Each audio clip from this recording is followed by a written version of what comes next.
Hello and welcome back to Gravity Falls. Today I've got Tonto with me, and he's going to help me track down all of Dipper's clones.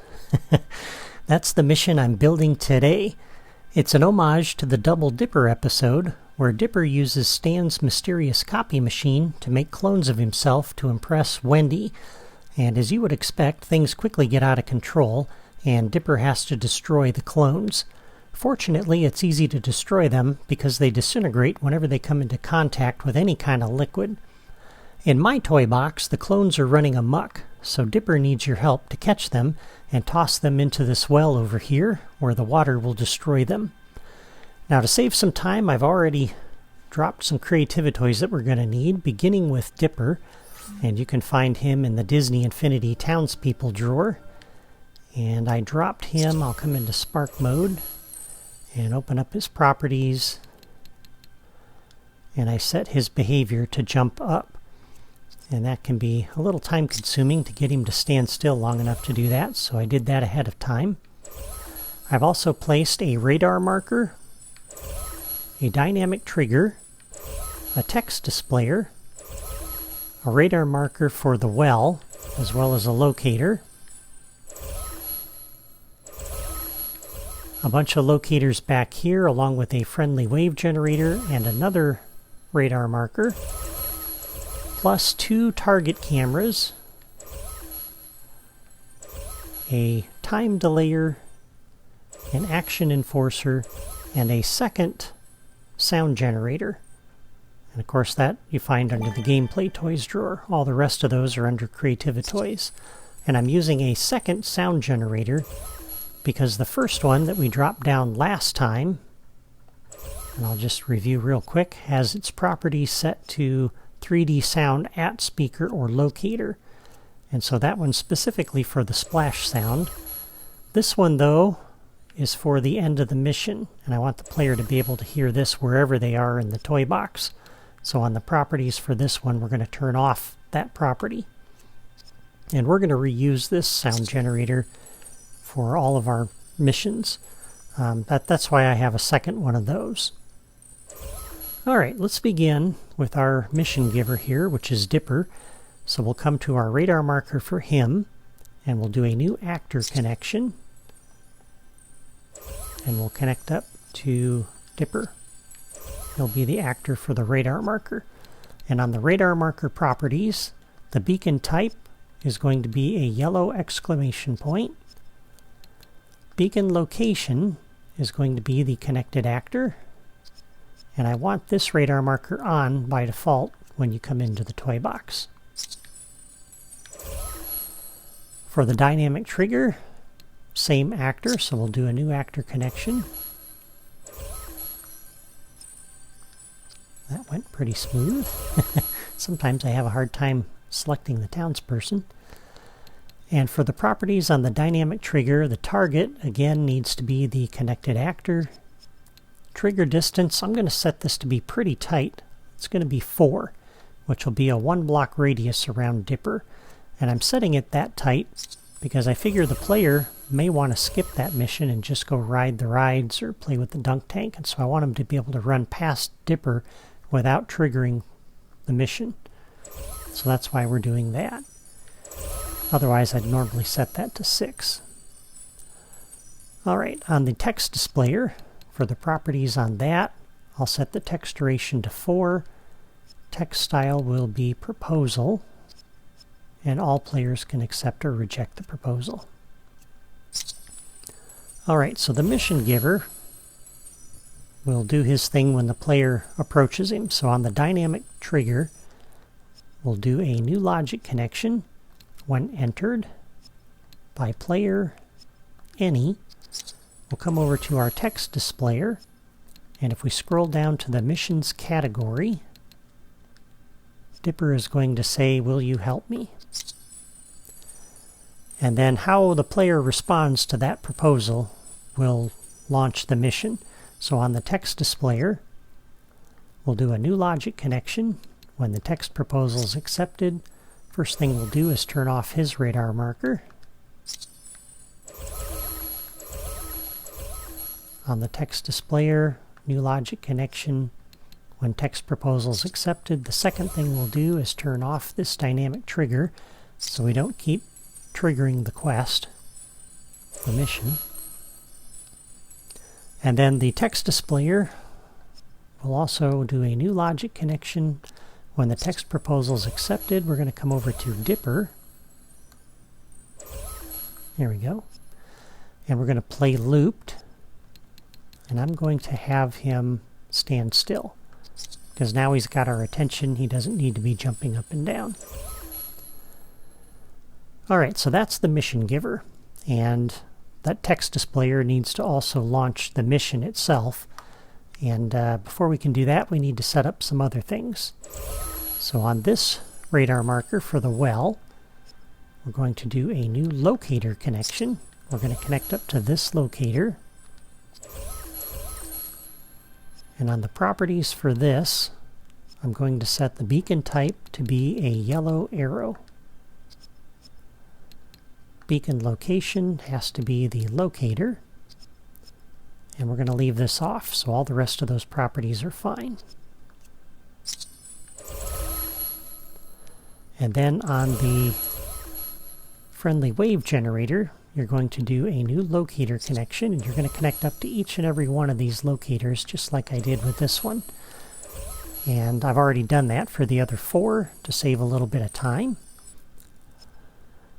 We also need to configure the wave, and to save a little time, I've already opened up the new menu and scrolled down to find Dipper and brought him in here, because you have to scroll down a ways to get to him. And then I'm going to set the count on Dipper to be 5. And under the properties, we'll take the generation delay to 0. All the rest of those are fine.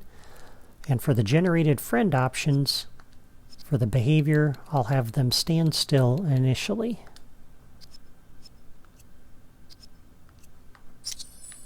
So there's the friendly wave generator. And then I also want radar markers to show up on all of them. So on this radar marker, we're going to do a new actor connection. We're going to connect it up to our friendly wave generator, which means the radar marker will appear over every townsperson this generates. And on the radar marker properties, beacon type again will be a yellow arrow. Beacon location will be the connected actor. And I want that off by default, so all the rest of those are fine. Alright, and then we have 2 target cameras here, because we have to show the player what we need them to do. And so the first one is going to look down there at the Dipper clones. The second one will be looking at the well. So on the first target camera, we'll open up the logic menu and do a new locator connection. And I'll connect up to this locator in the back. That'll be our camera target. You can kind of see where I've placed this camera. It's about a one block away from the bottom edge here of this block. And we will do do properties first. So the start transition is cut. I'm going to leave these 2 properties alone because I'm not going to use those. Camera type is follow, and transition, I'm going to set this to be swing, which doesn't really work, but ideally it would. And it does another behavior though that I kind of like. The player viewport, we're going to use a local player's shared viewport because I want both players to see what their mission is. Glow through is off. Camera target needs to be the connected locator, and all the rest of those are fine.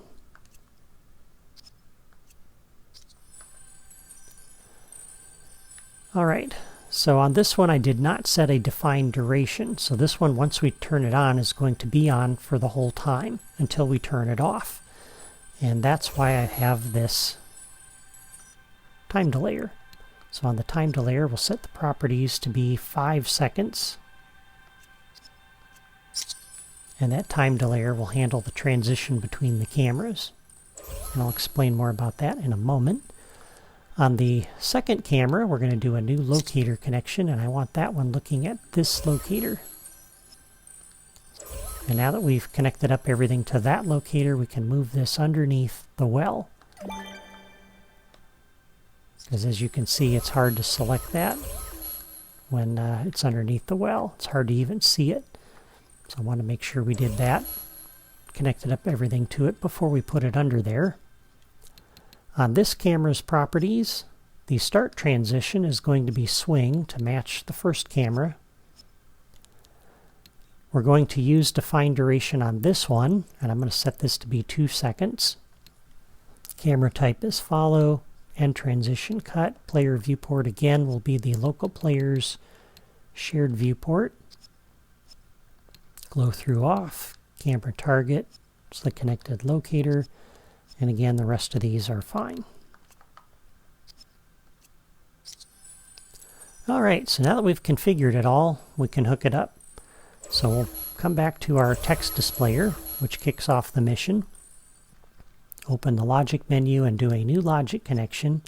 When the text proposal is accepted, first thing we're going to do is come over to our friendly wave generator and generate the wave, and that will put the Dipper clones into the toy box at those locator positions. Next thing the text displayer needs to do is a new logic connection. When the text proposal is accepted, we want to turn on the radar marker for the clones.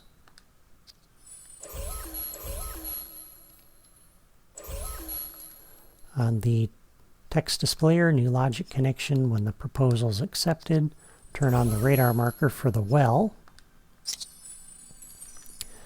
Alright, and now we need to show a cutscene to explain to the player what it is they need to do.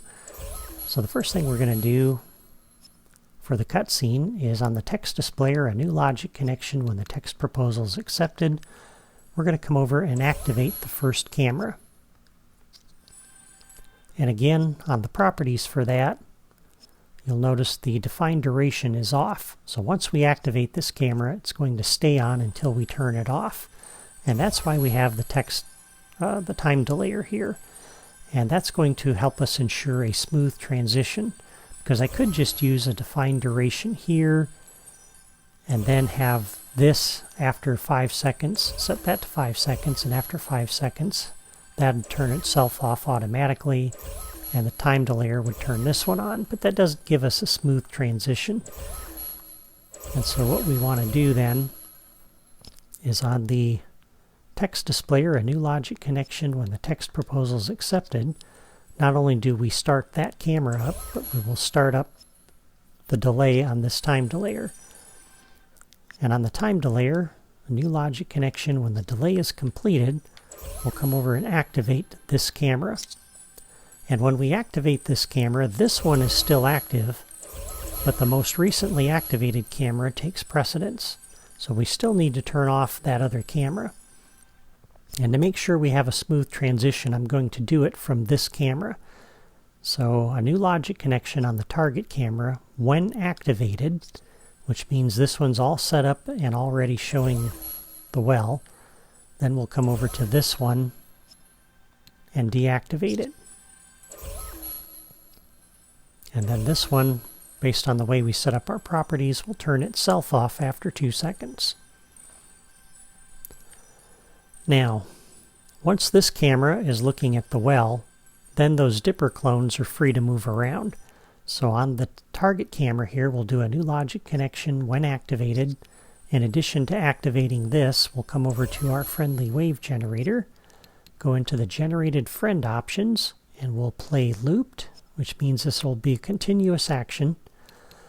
And ideally, I would like to have them flee, because this way they'll move around pretty quickly. It makes it a little more fun to catch them.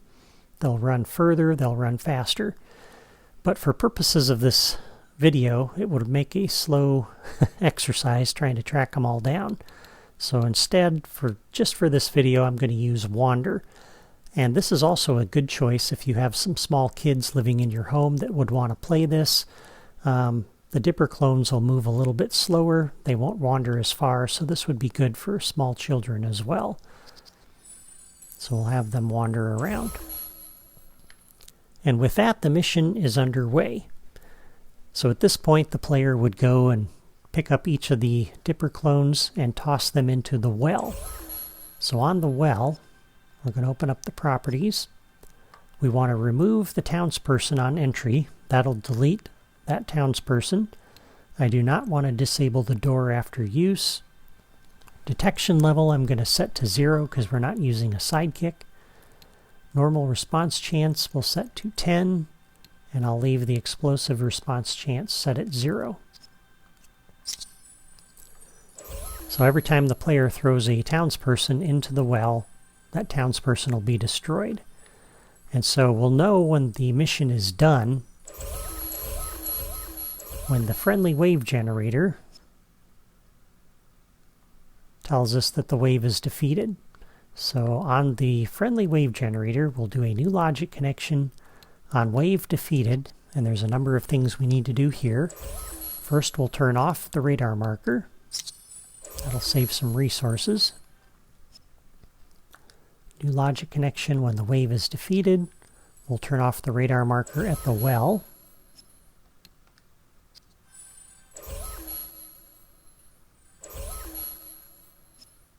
New logic connection when the wave is defeated. We'll come over to our action enforcer. Oops, that's this one. And have all players celebrate.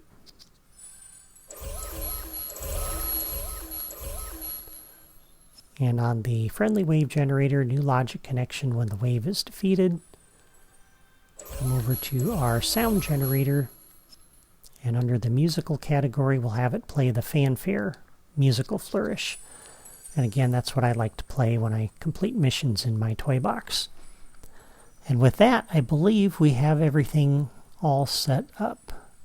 Just reviewing my logic connections really quick. Okay. So before I run through and play this, I need to go ahead and save my game. So I'm going to do that, and then I'll be back in just a moment. Okay, we're back, and I've got the game saved. So let's go ahead and test it out. So we'll run up to Dipper. He says, "Will you help me?" I'll say continue. And now there are the clones. And there's the well. So now we need to run off and collect all of these guys. And you can see with the wander behavior, they move a little bit slower. So it should be easier for me to catch them. If you were actually going to build this for yourself, this would be kind of boring. Because they're too easy to catch. Unless, again, you've got little kids. And of course, for them, that would be fine.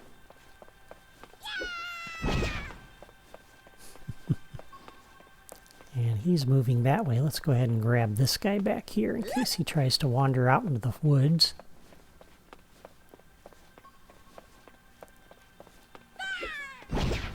All right, one more.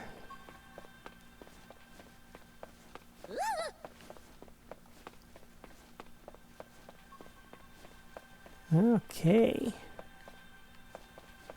And here we go.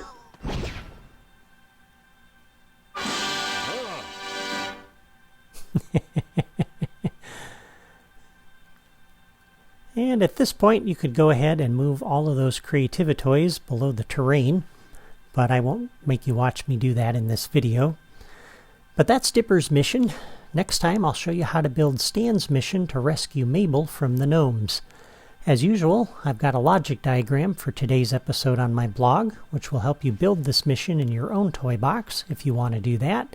And if you haven't subscribed to my channel yet, just click my photo in the lower right corner. Thanks for watching and have a great day.